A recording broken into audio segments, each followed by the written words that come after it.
And we just be in the circle snapping and then pass it to you. My name is Johnny. They call me Jay and whatever. You know what I'm saying? I'm not taking that. Well, yeah, time. you weren't even because I came across a video of this young dude rapping about wire fraud.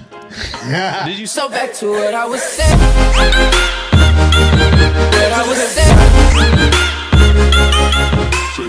What's up, friends, family, and fans? Welcome to L.I.F.E on Podcast. This is where we listen and inspire friends in entertainment.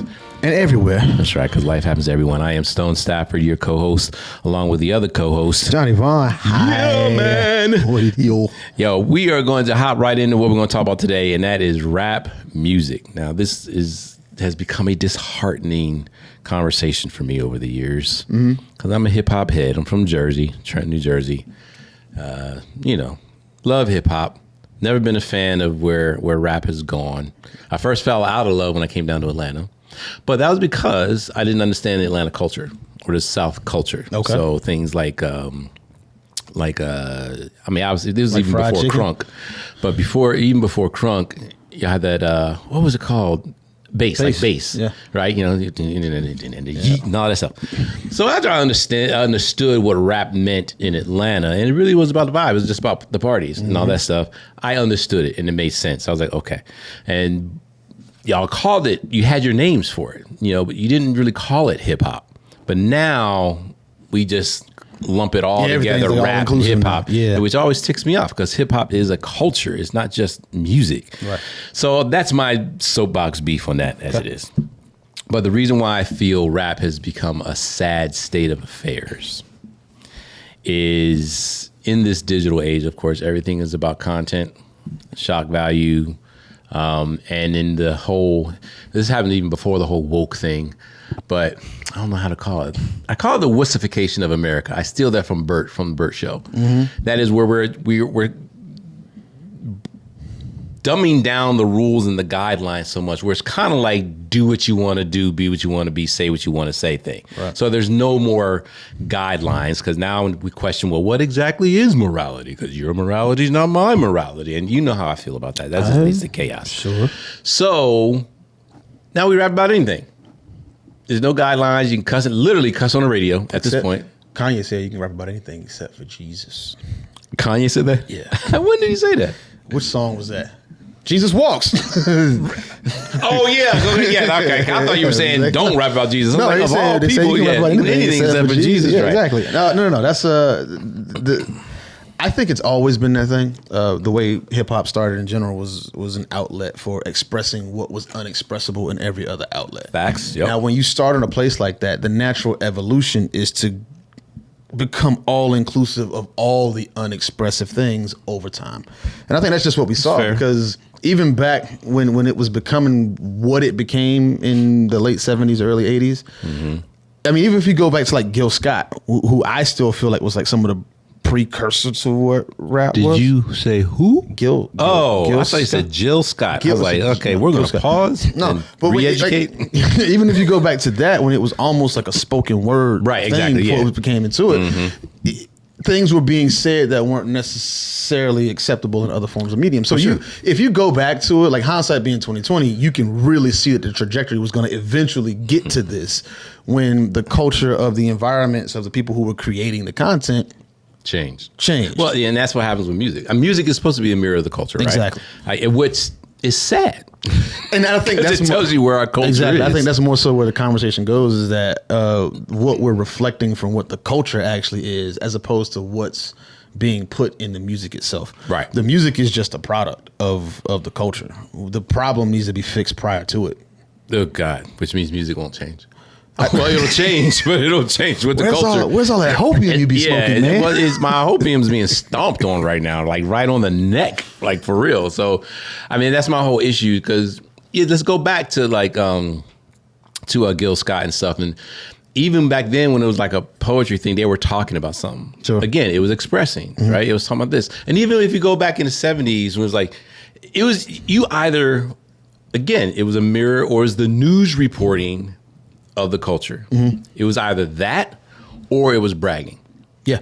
And both of them come from a place of and something that blacks do very, very well is somehow we still know how to lift our heads and stick out our chests in the most dire of circumstances. Sure.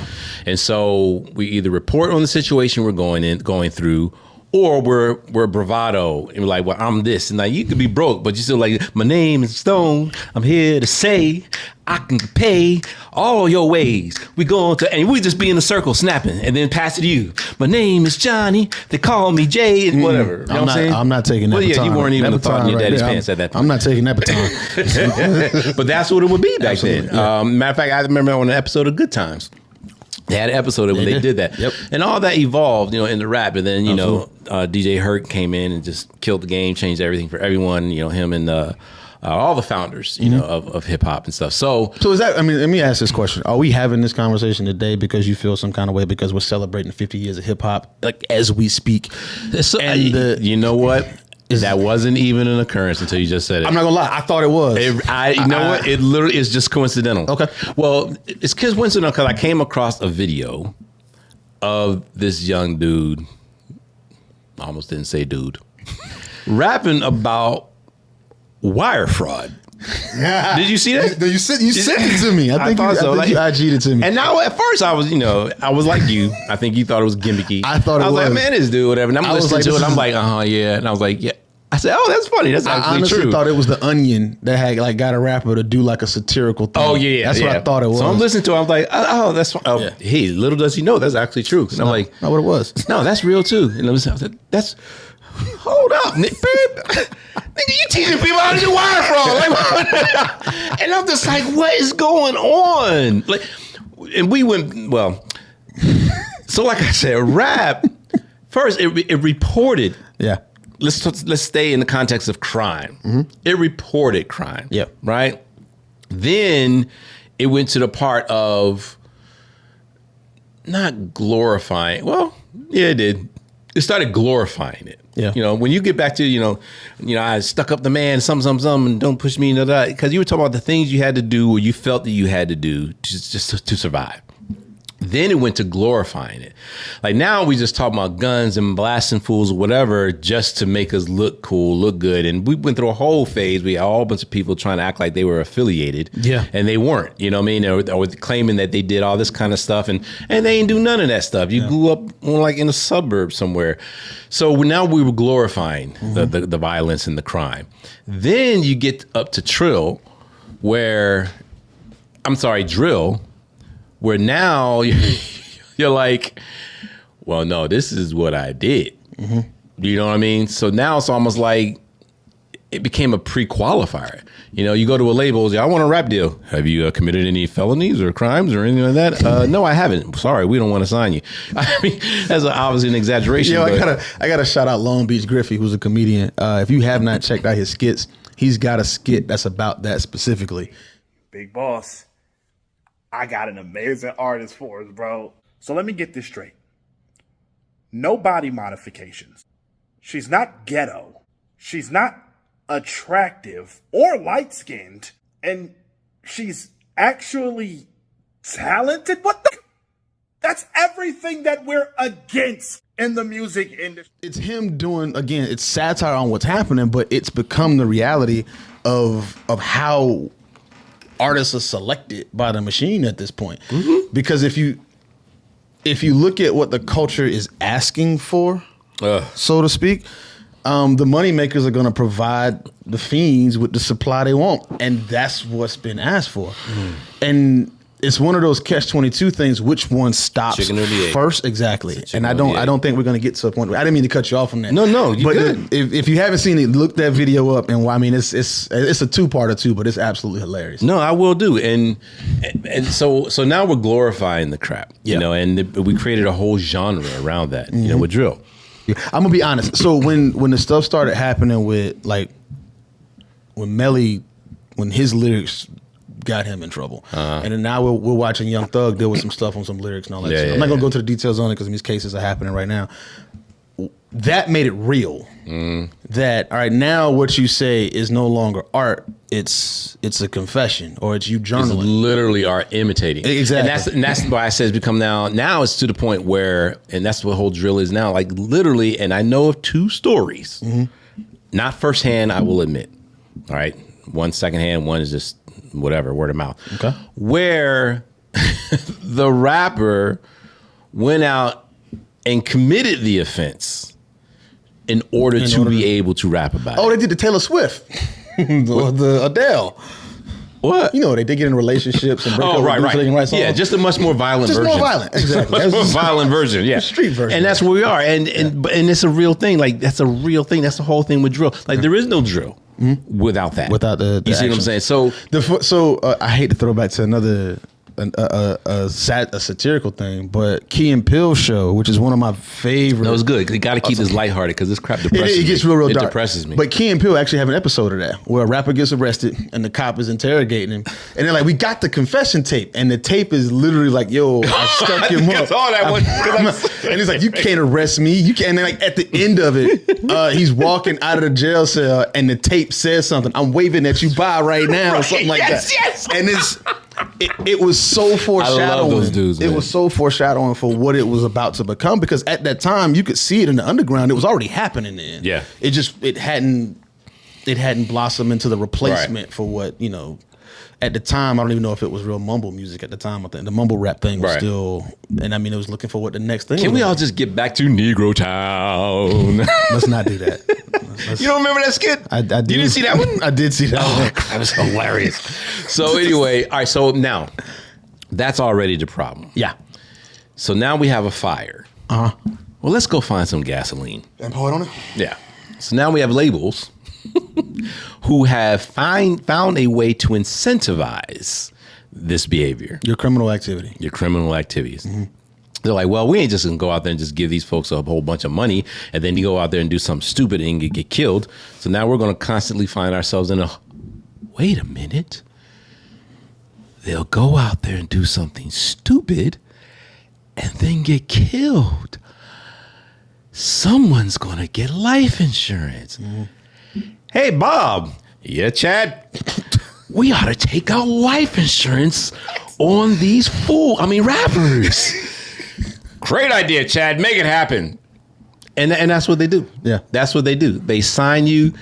It's like, okay, well, part of the agreement and all buried in all this paperwork or whatever it may be, so that's not in the paperwork, but either way, they take out policies on these rappers and stuff. And it's a policy on their investment. On their investment. Yeah. Well, yeah, in their investment. I just break down to the nitty gritty. The investment is the rapper. Absolutely. At the end of the day. You were talking about what's in the contract. It's in the contract. But it is in the contract. So they're like, you know what? We need to hedge against, this guy because everything he's talking about, he ain't going to last a year. Right. And then you go ahead and you trying to live up to your lyrics. Now you gone, your mama and them crying, get whatever little pennies they got, but they might not get any because you so busy rapping about this stuff. Y'all ain't think about taking out a life insurance policy on yourself, but the labels did. And now all of a sudden the label's getting rich on your life and your death. And we're cool with that is the problem. I don't get it. So it's easy to sling the names, idiot, fool, stupid, blah, blah, blah. But one, that's not going to solve anything. But then two is like, what do we do about it? So let's have a real systemic issue conversation then. Because go for it. When we talk about where the music itself comes from, the environments that breed the activity are more and more getting crushed now than even back in the 80s and 90s. Just differently. It's harder and harder to do stuff legitly these days.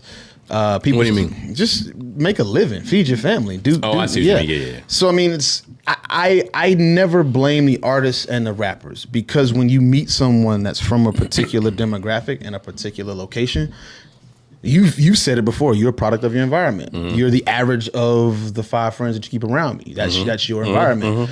If you don't know of a better environment, and this is the only environment you know, it's going to be the only thing you know. So then when you get an outlet to speak about it, that's going to be what you have to pull from that well to give. So I can't even say I blame the rappers. I can't blame the labels. I can't blame the art form itself. we got to step outside of all of that, because my whole thing is a solution to the problem. You can be mad at it, but we got a fire. Well, how do we stop pouring gasoline? Part of the fire? solution to the problem is L.I.F.E on podcast, and the reason why I'm gonna push back a little bit on you about that, because one of our common platforms, you and I, what we stand on is accountability. Yeah. Now, I'm not going to go into the whole choice thing. I'm not going to go into, because there is this thing called unconscious incompetence. You don't know what you don't know. So if you don't know you should be better, what incentive do you have to be better? That is real. But to me, everyone hear me say to me, to Stone, at the end of the day, I've said it before, and I heard it in a Will Smith clip one time, and a Tyrese clip one time, and I don't know why I felt validated. I don't need them to validate me. But Will Smith and Tyrese validated you? Well, because they said something that I always said. Okay. And Will almost said it verbatim the way I used to say it a bit ago, and that is, your situation, your circumstances, what happened to you might not be your fault.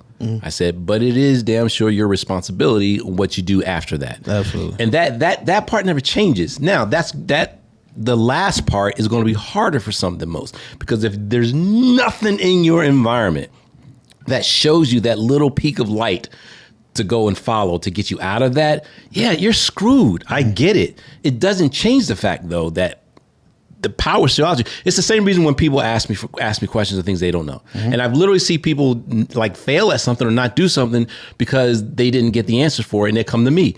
And through that conference we used to do in Orlando, do you remember what became my famous response to everyone that asked me a question? Do you remember that? I always say, did you what? I don't. Do you remember? You don't remember? Did you Google it? Oh, that. And to this day, you associated with just that. If you just say, what do I always say? I would have hit. Well, that's true. Yeah. And to this day, I will have people hit me about a question and they'll say, and I did Google it, Stone. And my point in saying that is you legitimately didn't know. And something in your environment, whatever, gave you absolutely no leads to the answer. But Google was always there and you had access to Google. So therefore, if something failed because you didn't get that information that was available on Google, that's your fault. End of story. And so that accountability. So the reason why I'm saying that is L.I.F.E on podcast is robbing people of that excuse. Now, what if you never come across L.I.F E on podcast? I get it, but you're also not looking for it, because if you look for it, it's out there, because we're not the only podcasters. We're not the only people providing you with the information on the way out. So at the end of the day, I'm sorry for your situation or circumstance. A lot of us came up in similar ones, but at the end of the day, it's not an excuse. So I get what you're saying, and I agree with you. That's the thing. I agree, but for me, that's not the ultimate excuse. I'm not mad at that at all. I try to look at it from a vantage point of how do we actually do something. Exactly. Because if you try to fix a problem from the middle, let's say a car issue, and you've got a brake system problem. If you only flush the brakes and put new fluids in there, but you don't change the pads, you're going to still have a brake system issue. So it's one of those things where and the reason why I thought about the whole 50-year celebration thing is I've heard so many of the pioneers complaining about how it's being represented, how it's being portrayed, how we're actually celebrating it improperly, what we're missing, who we're leaving out. And when we talk about all of that stuff, if you put all of that together, that's the stuff that could be the patch for repairing it if we applied what's missing. If we give a viewpoint of what it was, what it came from, how it got to here, why it was what it was. And they try. And, there's documentary after documentary. I'm not saying they don't, but again, have you done enough? It's a big problem. No, it's a huge problem. Because at this point, like over time, take the monkey, the monkey experiment where they put monkeys in a room, and if the monkey try to grab a banana, they shoot the monkey with the water. And then they just keep swapping monkeys. And after a while, you've got all new monkeys in there, but none of the monkeys will try to get to the banana, and they have no idea why. Because in the beginning, it was passed along that you're going to get punished for attempting to somehow the monkeys communicated that to them? Yeah. Oh, okay. And then, but after a while, you have a whole new set of monkeys that never experienced the repercussions of something that are functioning with, and I think that's what we have right now. We've got a whole multi-generations of rappers that have come now that didn't experience the why, but right. saw the reactionary expression. So now they're just giving the reactionary and in the digital expression. age, they see it faster. Exactly. And, but they're doing it without a why. Yeah. And I hate to say that because everybody's all big on this. What's your why and all this stuff but now? it's But I mean, true, it's really what it goes down to. I think now it's so much. The why has become for entertainment. For the bag. It's not for like almost anything in this life, and especially in this country, it's for the bag. Yeah, exactly. Like period. And like that's the core because the reason, like you said before, like so I'm watching this series on Netflix called Suits. Yeah. You hear me talking about it almost every day. Congratulations to the writers and directors and actors in that freaking show. Amazing. Love all of them. I mean, I like the clip. Ian, you need to check out Louis Litt. No, I'm just kidding. What?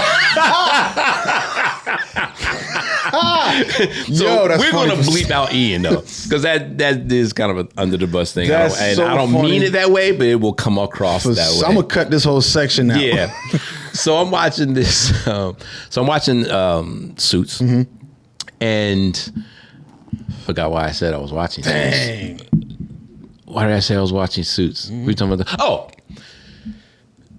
Big ups to the music supervisor, and this isn't this. I'm not throwing shade. Everyone has different tastes in music, so we get that. Not a fan of the song choices.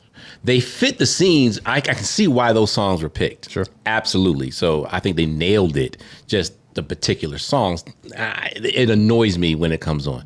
A lot of times, actually, I find myself muting a lot throughout the show. Like that's how much a lot of those songs just grate me. I don't know why. I just don't like them. Again, I'm glad the artist got the licenses. The music supervisor's doing a great job. No shade. The opening song, I couldn't stand it. I was driving here today. Piece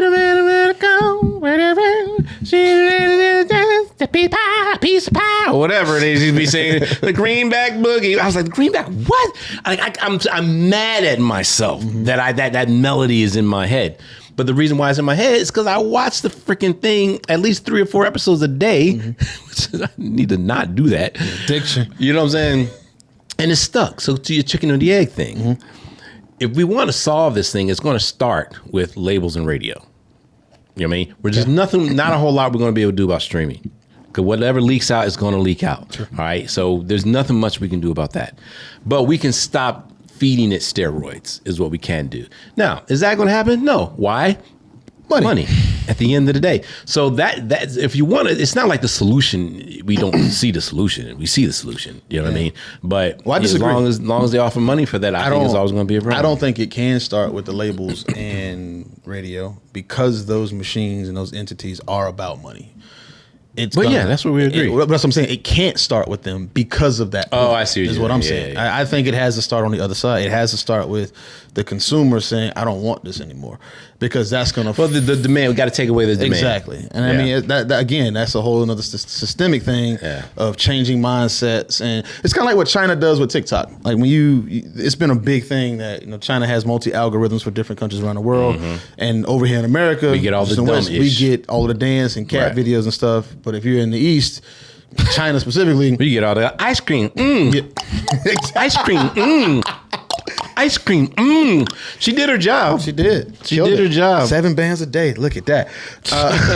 But in China, they're getting kid engineers and the Rubik's Cube solving thing and the how behind all of that stuff. And it's more psychologically engaging and stimulating for an educational and uplifting purpose as opposed to just sheer dopamine drop for entertainment. AKA China is saying Americans are dumb, and we prove it every day. Well, I mean, China's had a plan for a very long time to break down democracy, and I mean, there's a whole agenda for actually everything. I mean, there's a book out. There's a book out there. I can't remember what it's called, but there's a book about the China agenda. Well, I don't know if this was called, but yeah. How they were going to break down Western civilization democracy. And I mean, it's been in play. And I mean, this digital exercise has been perpetuating it faster. But that's where it has to start. We have to start. I mean, and I'm guilty of it too. I sat on TikTok and scrolled for 2 hours this morning just because I was burned. A lot of stuff going on, a lot of stuff in my mind. I just need to unplug, and I did this for 2 hours. Sure. Now, my stream is very specific because I search very certain stuff on purpose. But a lot of people just look at and if you do that enough, And that stuff starts seeping in once you like it. And a understand couple times, algorithms, people do, because if you truly don't want that kind of stuff to seep in, some of it you can't help it coming on your timeline, right? But you can't double tap. Part of the algorithm does pay attention to how long you watch something. There. All right, so if you do see something you already know, just swipe right by it. Yeah, swipe right by it, because that affects the algorithm as well. And it'll be like, okay, they never spend time on these type of videos, and you'll notice that more and more and more, those videos will start leaving your feed. Now, this is where we circle back, and I think we reconverge on the accountability aspect of it, because when I say it has to start with a changing of the mindset of the consumer and what that consumer wants to change what radio and what the record labels are going to give, the accountability aspect falls on the consumer, the families, the communities to actively change that mindset. Like you have to want to do different and want to be better. And music is the hardest thing to do that in. It's not like it's a diet, right? Because with a diet, even if you want to cut out all the bad things, if you search enough, you will find several things that are good for you that still taste great and you still enjoy. And it's hard. Oh my God, it's hard to do. Well, it's hard, but like with it's hard music, to do here in the United States. Outside of the States, really easy. Facts. Super easy to find good tasting food that's really good. Yeah, my friend, I call her my friend. We met a couple times, but we talked somewhat. We engaged. Anyway, Karina, she's from Poland, and she went home and she was eating like fruit. She was at a fruit stand. Before I even read her comment, I was like, dang, that fruit looks good. And she was like, y'all think you eating healthy over in the States. No wax coating, no spray. Like when I went to South Africa, to South Africa, and we had eggs. When we ate the eggs, almost three of us at the same time were like, oh my God, what did y'all put in these eggs? And they were like, nothing. That's the point. Yeah.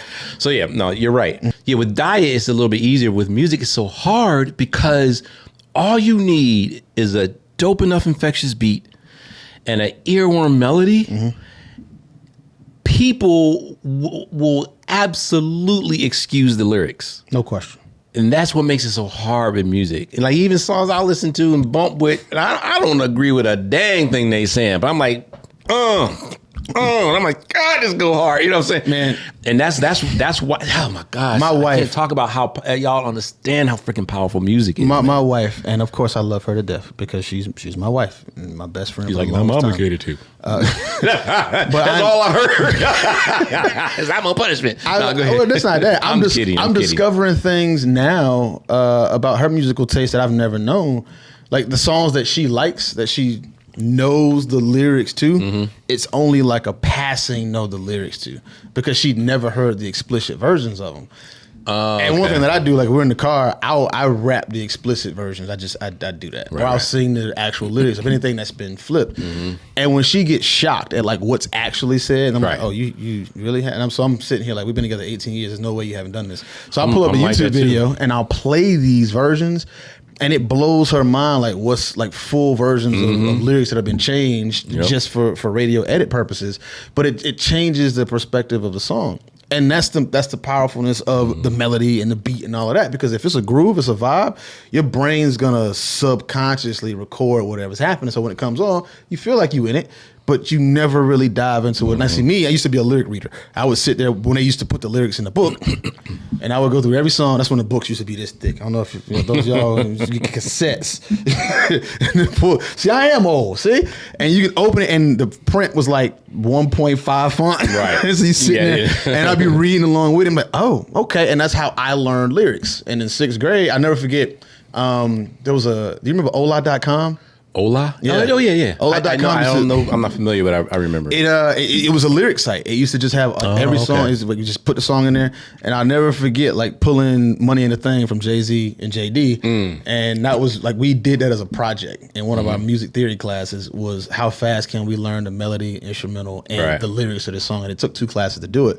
But after that song has never left me because I actually engage with it. But that's the thing. Most people only passively. Do it. Oh, I was like that with I was working out and I listened to Raising Hell by Run DMC, my favorite rap group. And there's a lyric in Raising Hell where he goes, something, the word, I always like said, the word is heard as cold body. Like cold body, right? And cold body can mean anything. It means you cock diesel, or a girl can be like plow pow.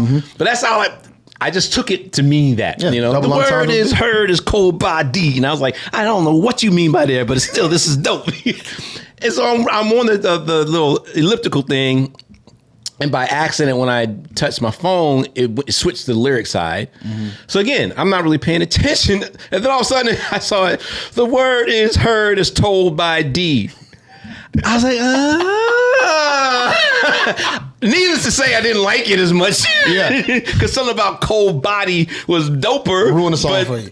Although I was like, oh, so that does make sense. The word is heard as told by D. Yeah. So it almost ruined the song for me. Ignorance is bliss, ain't it? But that's what you do. If you do, all the other kids with their pumped up kicks, better run, outrun your gun. I mean, we're talking about a mass shooting here. But you don't think about that. No idea. And that was the funny thing was when I got in the radio, I think that song came out like a year, or I was new. Mm-hmm. So I was talking into that song and I was humming the melodies, singing the lyrics. And then one day read the lyric sheet and I was like, what is, and then actually went back and like watched an interview of them talking about writing the song. And I was like, Yeah, because wasn't it Columbine?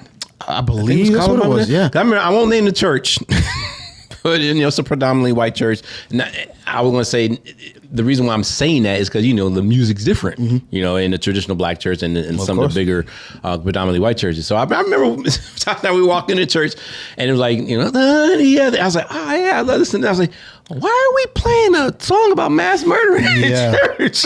And that because the melody was so simple. So, and that's how you can get over. I used to say, I'm going to write me a song with the most nursery rhyme-ish, catchy melody and just singing about crap. And it'll pass. So, now, I'll be honest. That was one of my big, I'm not going to say biggest, but one of my big issues with when the church itself started to evolve was when that started becoming prominent. When they would take, like pastors would do it. And pastors would turn their sermons into rap lyrics. And man, I was like, I can't say it because this is my boy.